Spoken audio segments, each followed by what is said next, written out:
everyone, it's Lou Rapoli here with you, and today we are looking at a very special, unique Gibson Brad Whitford 1959 VOS recreation. This is a collector's choice Gibson guitar number 26 that I am holding in my hand, and if you are an Aerosmith fan, you know that this guitar was responsible for a lot of great Aerosmith hits in the 70s. So yeah, this guitar is Brad Whitford's 1959 original guitar that Gibson worked very closely with Brad on recreating his guitar. It is featured in a lemon burst. It's a dead-on creation of that hit-making burst. I'm just going to kind of flip it around right here so you can kind of see the vibe that we have right here in the guitar. Yeah, so like I was saying, Gibson worked very closely with Brad Whitford on this guitar to capture that whole vibe right here. Every nuance, it is a dead accurate replica of Brad's 1959 real Gibson Les Paul, right down to the patina finish. And this guitar was painstakingly reliced exactly like his, all by hand. If you can kind of see the lacquer checking on here, it looks legit, like it looks like this guitar is from 1959. As a close-up inspection, hopefully our cameras can see that. I'm just going to kind of move it right here. Right down to the hand-picked maple top, the mahogany body itself, the back of the mahogany, the wear on it. It doesn't look like somebody took a chisel to this guitar. It looks like a road-worn 1959 Les Paul. You can kind of see the marks right here. Who knows what happened on that guitar right here. On the back here, if you notice, you've got a metal plate, made in USA, 1894 to 2014 Gibson metal plate right here. In the case, they actually do give you a black cover for this. So if you do want to, this is kind of just a symbolic kind of thing, but if you do want to make it really traditional, you can replace that as well too. Serial number, this is number 98. This guitar, they're making up to they say 300 guitars. I don't know if they will get up to 300, but we were lucky enough to get 98 in our store. When this became available, we jumped on it right away. Rosewood fingerboard. The neck right here, you know, the mahogany back, this is one piece lightweight mahogany. The top right here, it's a very uniquely figured top of Eastern maple top that they've hand selected for this guitar. The relicking that's on the bridge, this wraparound right here, you don't have to string it up that way, but that's how Brad's guitar is. It gives you less of a angle down right here, and it's to help with tuning and less breakage on strings. That's why a lot of guys will do that kind of thing as well too. I myself keep it traditional and strung it up the other way on my Les Pauls, but you know, this is a recreation of his 1959 Les Paul. The pickups right here, even the pickups, they're custom buckers that are made to the exact specs of Brad's 59 Les Paul. So they sound exactly like Brad Whitford's 59 Les Paul, his lemon burst right here. Rounded 59 neck. It's a chunkier neck, but it's rounded up as well from here. Super comfortable. It really feels like this is, if you were to pick up his guitar, this is what it's going to feel like.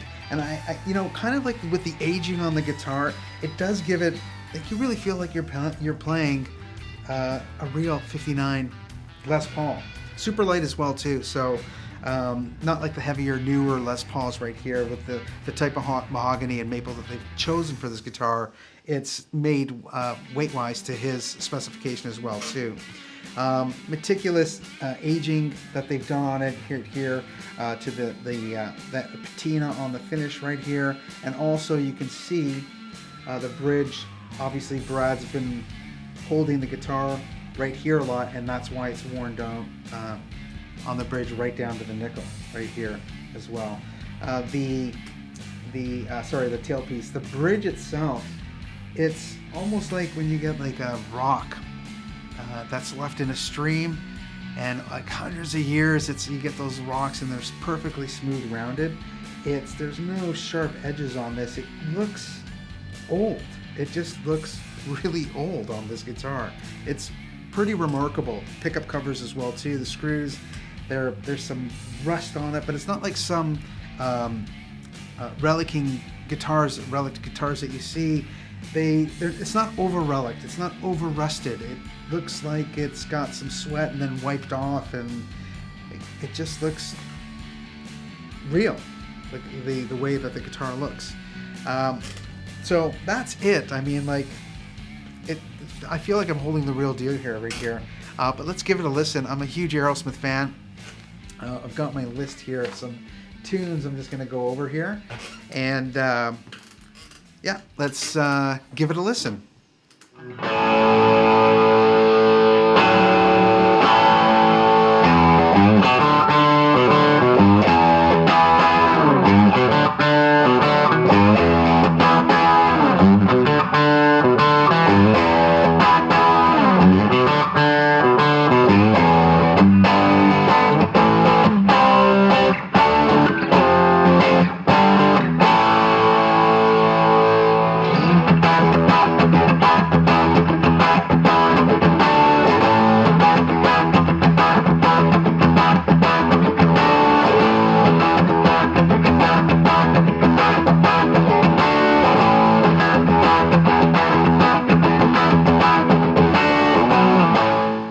So I kind of rocked it out, mainly on the bridge pickup. Let's give it a listen, just what the guitar sounds like, cleaned up, and just so you can hear these historic PAFs, exact replicas of Brad's 59.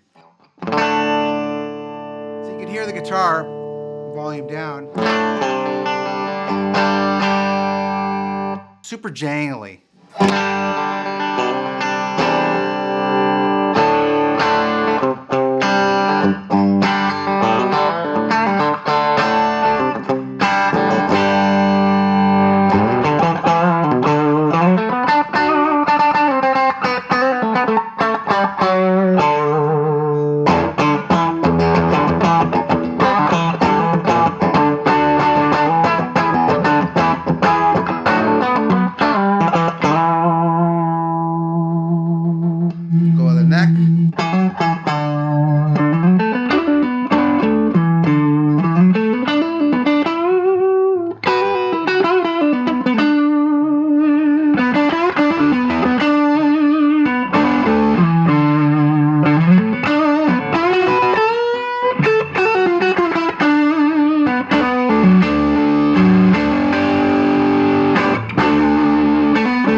Well, there you go. A Gibson Collector's Choice number 26, Brad Whitford's exact replica of his 1959 Lemon Burst Les Paul. This is Lou, signing off. Thanks for watching.